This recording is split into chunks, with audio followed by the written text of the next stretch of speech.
तळ कोकणातील सर्वात अटीतटीची लढत म्हणजे कुडाळमधील निलेश राणे विरुद्ध वैभव नाईक अशी ही लढत आहे. शिवसेना विरुद्ध शिवसेना, ठाकरे गट विरुद्ध शिंदे गट. या लढाईमध्ये प्रमुख मुद्दे कोणते आहेत तर प्रमुख मुद्दे हेच आहेत की छत्रपती शिवाजी महाराजांचा पुतळा मालवणमध्ये काही दिवसांपूर्वी कोसळला, त्या मुद्द्याभोवती रान पेटवलं होतं या निवडणुकीमध्ये विद्यमान आमदार वैभव नाईक.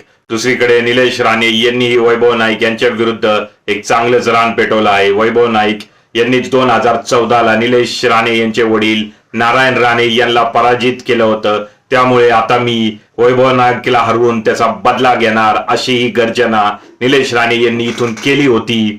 वैभव नाईक यांना हरवण्यासाठी निलेश राणे यांनी मागील 3 वर्षांमध्ये कुडाळमध्ये गावोगावी जाऊन एक संघटन बांधलं आहे मजबूत. त्याचबरोबर त्यांना शिंदे गटाचाही पाठिंबा आहे, तसंच भाजपच्याही कार्यकर्त्यांचाही यंदा पाठिंबा दिसत होता. परंतु वैभव नाईक यांनी केलेले मागील 10 वर्षातील विकासात्मक कामं आहे त्याच्या जोरावर ते पुन्हा निवडून येऊ शकतात का, तर मला असं वाटतंय की कोकणामध्ये कुणी कुणाला हरवू शकतं व कुणी निवडून येऊ शकतं. परंतु तरी सध्या एक असा अंदाज आहे की निलेश राणे इथं अटीतटीच्या लढतीमध्ये वैभव नाईक यांना चकवा देतील व ते विजय होतील. थोडक्यात तुम्हाला काय वाटतंय, कोकणामध्ये कुडाळ मतदारसंघ इथं कोण विजय होईल, वैभव नाईक की निलेश राणे? कमेंट करा.